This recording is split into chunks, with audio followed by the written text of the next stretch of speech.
अस्सलाम वालेकुम। आज का जो हमारा टॉपिक है that is of uses of adjectives. अब एडजेक्टिव्स क्या होते हैं? That adjectives are the words that are used to modify a noun और अ प्रोनाउन। अच्छा, ये हमारे पास कुछ रूल्स हैं that how you can use adjectives. आप लोग एडजेक्टिव्स को यूज़ कैसे कर सकते? The first rule is that adjectives of quantity. अब क्वांटिटी क्या होता है? दैट क्वांटिटी जो किसी चीज़ की तादाद बताती है। For example, okay, show how much of a thing is meant. Adjectives of quantity. अच्छा, यहाँ पे कुछ वर्ड्स हैं, some, much, plus little, enough, all, no, any, great, half, sufficient are used for uncountable nouns. One is countable noun and the other one is uncountable. अब countable क्या होती है? जिन चीज़ों को हम काउंट कर सकते हैं। For example, so this is a pen. एक पेन है। किसी भी वर्ड के साथ अगर आप उसके साथ एस या ई एस लगा के कन्वर्ट कर सकते हैं in plural, so that one is countable. Pen के साथ आप एस लगाएंगे, pens. Chair, chairs. Table, tables. Board, boards. ठीक है। अनकाउंटेबल क्या होते हैं? Uncountable are the words which you can't count. For example, we have water, so water को आप प्लूरल में नहीं कर सकते, वाटर्स नहीं कर सकते। सेंड है, सेंड को सेंड्स नहीं कर सकते। Same is case with sugar. अब शुगर वर्ड इज सिंगुलर और यस, ओके, आपको उसको आप कन्वर्ट नहीं कर सकते इन प्लूरल, या शुगर्स आप नहीं कह सकते। So there are some words. अच्छा, एक आपके पास है money. Money is also plural. अब मनी, ये कन्फ्यूजन होती है कि मनी कैसे प्लूरल है, सॉरी कैसे अनकाउंटेबल है। मनी को तो हम काउंट कर सकते हैं, पैसों में आता है। But the thing is that whenever you have rupee, Pakistani currency है rupee, you have pounds, you have dollar, you have RMBs। So वो जो उनके साथ आप एस या ई एस लगाते हैं, you can count them rupee, rupees, pound, pounds, dollar, dollars. लेकिन if we talk about the word money, money का मतलब होता है ये सारी करेंसी इसमें इंक्लूड है। You have rupee, you have dollar, और क्या होता है, पाउंड। जो भी करेंसी होती है वो सारी इसके अंडर आती है। So that's why we can't count money. Money is a bigger term. अच्छा, so here we have some words that are used.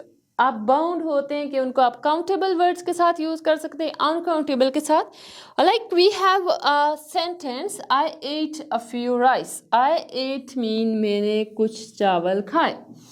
अब चावल क्या है? Rice is an uncountable word. आप इसको काउंट नहीं कर सकते। अगर आप राइस को काउंट नहीं कर सकते, राइसिस भी नहीं बना सकते, so you have to use some. आप यहाँ पे फ्यू नहीं लगाएंगे। फ्यू कहाँ पे लगता है? Few is use with countable words. जैसे आप कह सकते हैं आई हैव फ्यू रुपीस, और मनी की बात करेंगे I have some money. Same is case with little. So little भी अनकाउंटेबल के साथ यूज होता है, आई हैव लिटिल मनी। और अगर आप यहाँ पे हमारे पास जैसे बुक्स हैं, so I have few books. ठीक है। So these all words are used with uncountable nouns. ये जितने वर्ड आपको नजर आ रहे हैं, like we have some, much, half, sufficient, plus we have enough, little, any, now, all, ये सारे वर्ड्स यूज होते हैं विद अनकाउंटेबल नाउन्स, जिनको आप काउंट नहीं कर सकते। Okay, so our next rule is numeral adjectives. अब numeral adjectives क्या होते हैं? What do you think? अच्छा, we have cardinal and ordinal numbers. अब cardinal numbers क्या होते हैं? अगर मैं ये लिख रही हूँ, this is 1 2 3 4 5, these are called cardinal numbers. Ordinal में कैसे लिखूंगी? फर्स्ट, ठीक है, और आप ऐसे करके लिख सकते हैं, इसको अब आप पे डिपेंड करता है। First, second, third, fourth, fifth, sixth. अब अगर ये दो वर्ड्स आपके पास एक साथ आते हैं इन अ सेंटेंस, इनकी पोजीशन आपने कैसे करनी है? First you will be using the ordinal number and after that cardinal number, यानी जो आपके पास डिजिट्स होते हैं ना 1 2 3 4 1 2 3 4 5 6, उनका आप पहले लिखेंगे एंड देन आप क्या लिखेंगे? जैसे हम कहते हैं मोस्टली के 4 पोजीशन, 4 फर्स्ट पोजीशन तो नहीं लिख सकते ना हम, first 4 positions. So here we have a sentence like, okay, the 4 first boys will be given the chance. So 4 first, इसका मतलब ये है, this is our cardinal number, this is ordinal number. Ordinal always precedes the cardinal, इसको हम पहले लेके आएंगे. The first 4 boys will be given the chance. First को पहले लिखे, 4 को बाद में लिखे, डिजिट्स को पहले लिखे 1 2 3 4 5 6 जो भी आते हैं आपके पास, then after that use coordinal numbers. Okay, now first write the ordinal numbers, first second third 4 and then write the coordinal, digits को बाद में लिखे 1 2 3 4 5 6 जो भी आपके पास आते हैं. अच्छा, नेक्स्ट हमारे पास है फादर. अब ये क्या है? This is the word. अच्छा, इन दो वर्ड्स में मोस्टली स्टूडेंट्स बहुत कंफ्यूज होते हैं, फादर एंड फर्दर. अब ये क्या है?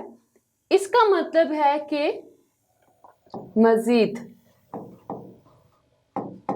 ठीक है, and it means that distant, distant mean दूर, ठीक है, या बहुत एडवांस आप कह सकते हैं. We have 2 synonyms. Synonyms के इसके 2 मीनिंग हैं फर्दर के. एक है डिस्टेंट, डिस्टेंट मीन दूर, और दूसरा है एडवांस्ड. एडवांस आप कहते हैं कोई चीज़ बहुत आगे चली गई है. And the if we look at the word further, इसका मतलब ये होता है एडिशनल, या आप क्या कह सकते हैं इसको कि मज़ीद. जैसे मैं अगर ये कहूँ कि यू नीड फर्दर इम्प्रूवमेंट, आपको मज़ीद इम्प्रूवमेंट की ज़रूरत है. सो इन वर्ड्स में आपने कंफ्यूज नहीं होना. Like here he is insisted on further improvement. अब फर्दर ये क्या है? ये तो इसका मीनिंग डिस्टेंट है, इसका मीनिंग एडवांसमेंट है, या दूर है, या बहुत तरक्की याफ्ता है. सो यहाँ पे इसको कैंसिल करेंगे. We will write he insisted on further improvement, mazid improvement.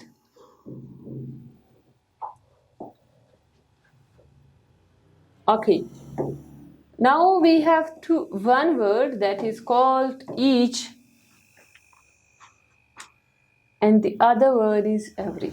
अब ये जो 2 वर्ड्स होते हैं, the first thing is these 2 are singular, ये हमेशा सिंगुलर होते हैं.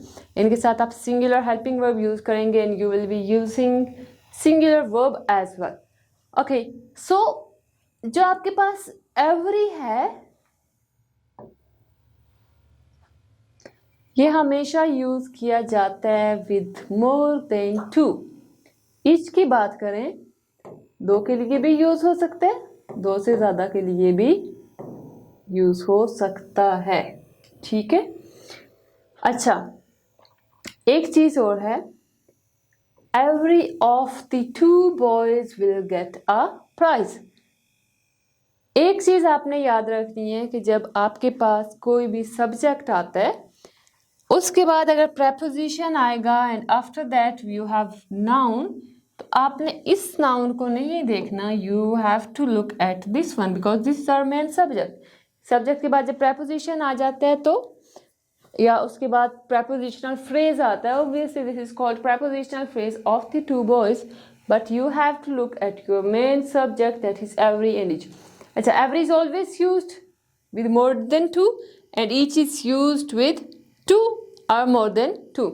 यहाँ पे क्या every of the 2 boys, it mean this is false. अगर यहाँ पे 3 होता तो ये सेंटेंस करेक्ट होता, because we have 2, so we will cancel it. ये गलत है. Each of the 2 boys will get a prize. Each of the 2 boys, 3 होते तो you can write that every of the 2 boys.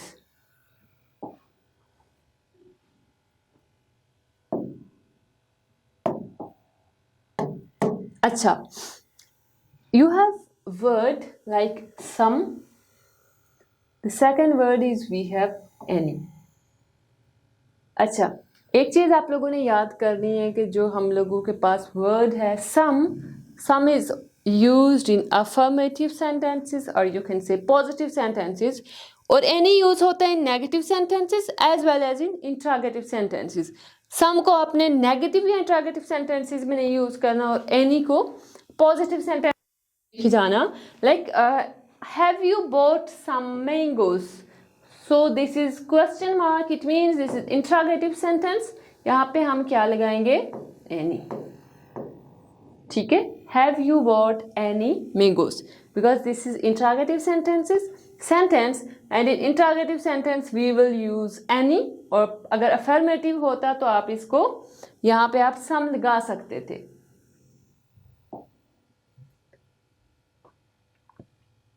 एक और चीज है आपके पास, that is comparative and superlative degree. adjectives आपने पढ़े and we have degrees आपने पढ़ी है, positive degree, comparative degree, superlative degree. The main difference between these three degrees are that जो positive degree होती है उसका मतलब ये है कि आप किसी को किसी से compare नहीं कर रहे. If you talk about comparative, so comparative का मतलब होता है आप दो चीज़ों में compare कर रहे. Like for example, you can compare two things. दो चीज़ों को आप compare करें कि ये चीज़ इससे बेहतर है या बुरी है. That is called comparison or comparative degree. अच्छा, superlative mean ये हमारे पास क्लास है. For example, हमारी English क्लास है. We have multiple students.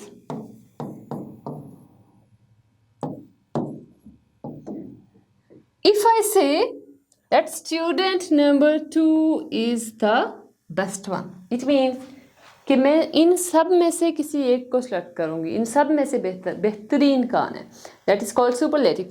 Comparative का मतलब ये होगा, if I compare student number 2 and 3 कि इसमें से ये अच्छे, इससे ज़्यादा ये अच्छे है, या इससे ज़्यादा ये हार्ड वर्किंग है, या इससे ज़्यादा इसके मार्क्स ज़्यादा है, या इससे ज़्यादा ये एज में बड़ा है. So this is called comparison और कंपैरेटिव डिग्री. अच्छा, एक चीज़ और है कि आपने जो जब दो चीज़ों का आप कंपेयर करेंगे आपने कंपैरेटिव डिग्री लगानी है. If you're comparing more than you can say एक किसी को सेलेक्ट करना है, use superlative degree and don't use these two. अब मैं बताती हूँ आपको which is the best of the two. अब क्या है, दो में से हम क्या करते हैं, दो को कंपेयर कर रहे हैं ना, दो को कंपेयर करेंगे क्या लगाएंगे, बेटर ऑफ द टू. दो में से बेहतर कौन है, ज़्यादा होंगे बेस्ट, उनमें से अगर एक को चूज करेंगे.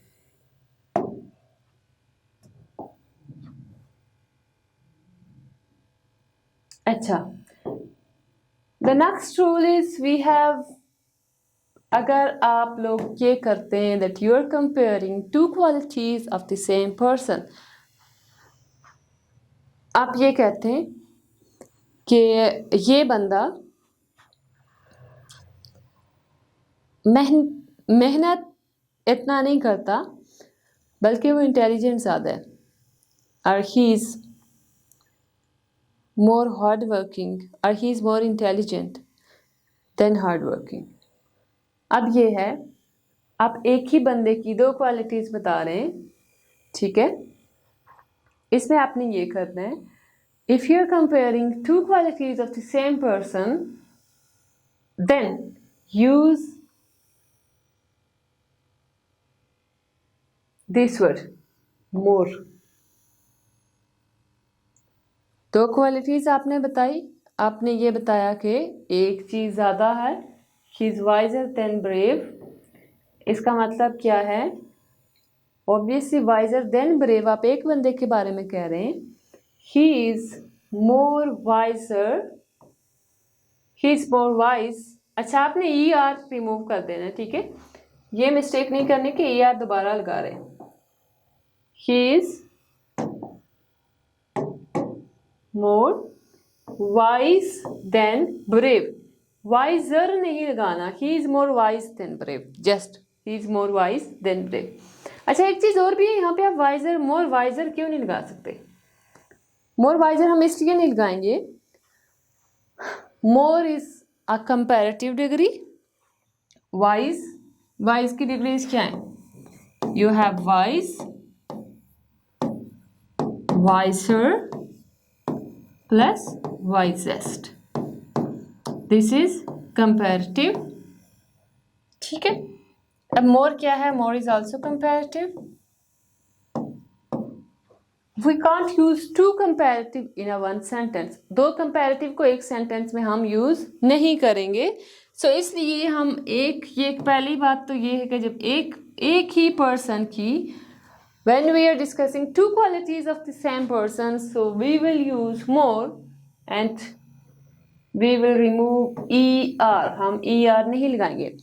The second rule is that if you are comparing one quality of the same person or in a one sentence, you can't use two same degrees, दो superlative नहीं लगा सकते, you can't use two comparative degrees, you can't use two positive degrees in one sentence. So these are some basic rules of adjectives, that how you can use adjectives in sentences. So in the next video we will discuss use of prepositions, and also there are some other rules that how you can use adjectives. So wait for our next video, that we will teach you adjectives as well as use of prepositions. अगर आप लोगों ने adverbs सीखने, so you can go to our YouTube channel, और आप वहाँ पे हमारी जो पुरानी वीडियोस हैं, use of how you can use subject verb agreement, उसके रूल्स क्या हैं, यूज़ ऑफ एडवर्ब्स क्या हैं, उनको सेंटेंसेस में कैसे यूज़ करते हैं, तो आप वहाँ पे देख सकते हैं हमारे YouTube चैनल पे। Thank you so much.